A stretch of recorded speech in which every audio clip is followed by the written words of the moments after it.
আমি ছাত্র জীবনে একটা দামি শাল হারাইছিলাম, গোসল করতে গেছি, লজিং আসছিলাম, এখন তো লজিং টজিং নাই, আইসা দিয়ে আমার শালটা নাই। তা আমার এক বন্ধু আমাকে বলছে, দোস্ত অমুক জায়গায় আয়না পড়া দেয়, আয়নার মধ্যে চোর দেখা যায়। তো গেলাম, তখনকার সময় 250 টাকা, 1993 সাল বা 96 এরকম, কথাটা মনে নাই।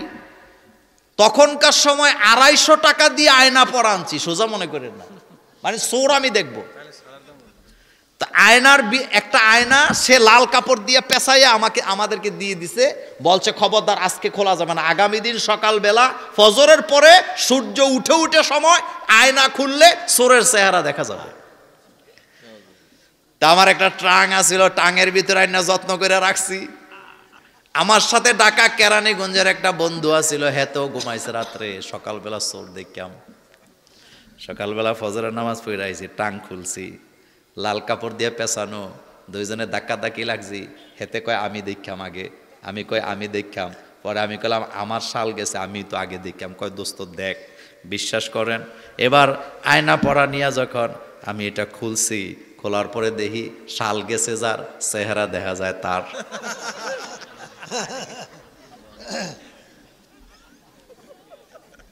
এবার দোস্ত কয় দোস্ত দেখা যায়নি, কয় আমি গেলাম 100%।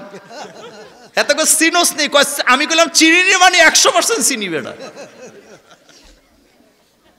এবার আমি আবার এটা প্যাকেট করলাম, প্যাকেট করার পরে দোস্তকে আমার দে। এবার দোস্তর কাছে যখন দিলাম, দোস্ত আয়নার দিকে তাকাইয়া এবার চিৎকার দিয়ে কয় আল্লাহর কসম তোর শাল আমি চুরি করি নাই।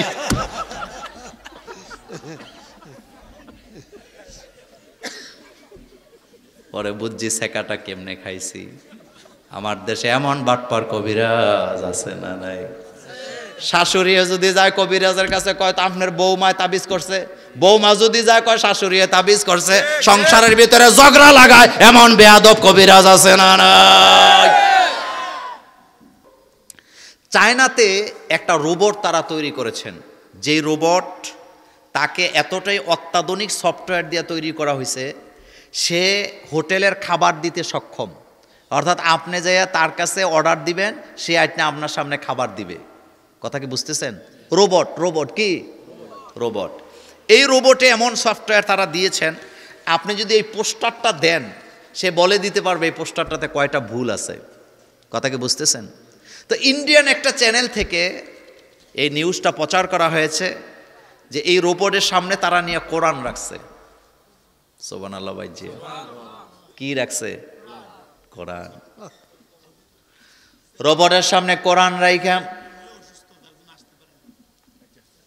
কোরআন রাখার পরে তারা রোবটকে প্রশ্ন করছে। প্রথম প্রশ্নটাই ছিল, রোবট তুমি তো যে কোনো জিনিসের শাব্দিক ভুল ধরতে পারো, বলো তো এই কোরআনের ভিতরে কোনো ভুল আছে নাকি? রোবট কিন্তু এই কথা বলে নাই যে কোরআনে ভুল নেই। রোবট ডাইরেক্ট বলে দিয়েছেন, স্রষ্টার কালামে ভুল খুঁজে পাওয়া যায় না।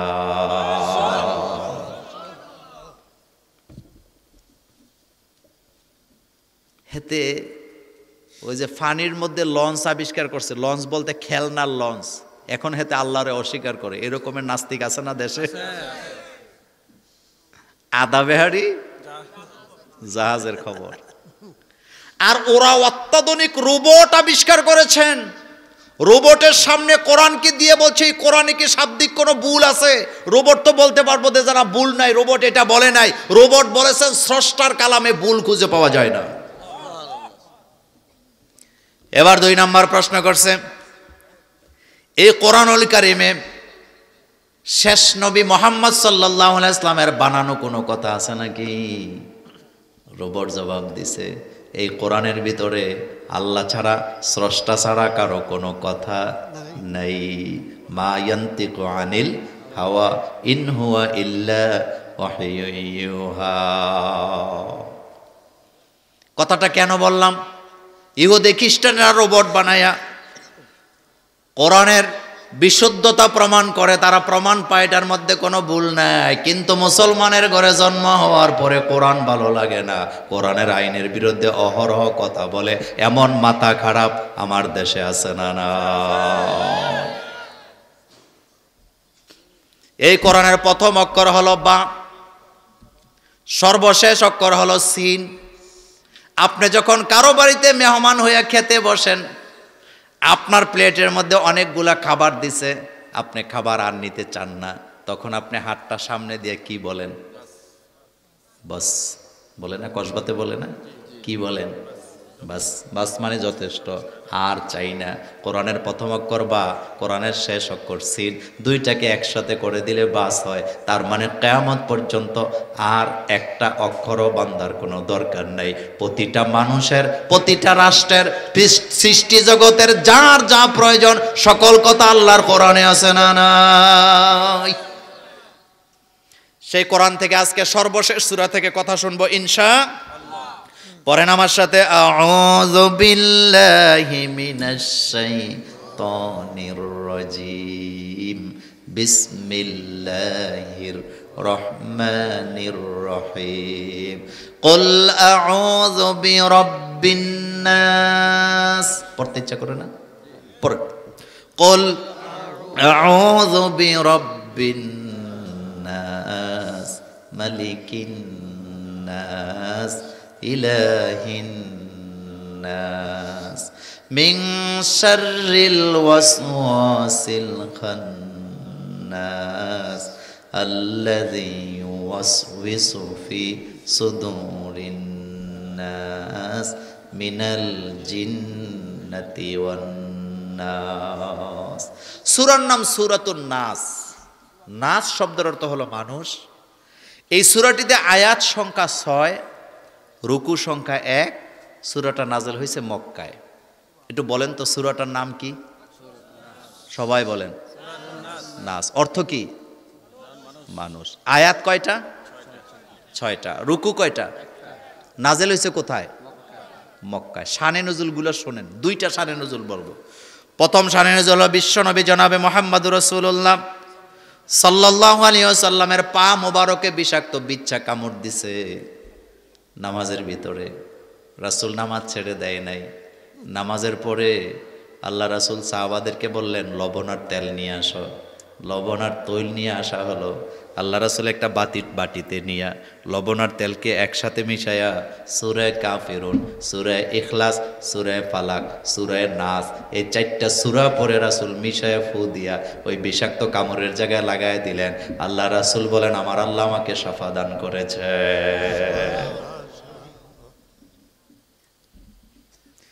বিশ্বনবী নামাজে বিষাক্ত বিচ্ছু কামড় দিছে, তিনি বিচ্ছাকে মারেন নাই, নামাজের পরে চিকিৎসা নিছেন কোরআন দিয়া। আর আমার দেশে তারাবি নামাজে যখন দাঁড়ায়, মশা মারার আওয়াজ আছে না নাই? আপনাদের কসবাতে নাই? তারাবি নামাজ পড়তেছে, সট্টর সট্টর আওয়াজ হয়। 2 রাকাতের পরে জিজ্ঞেস করলাম, আওয়াজ করে কে? কয় পোলা পাইনে মশা মারে।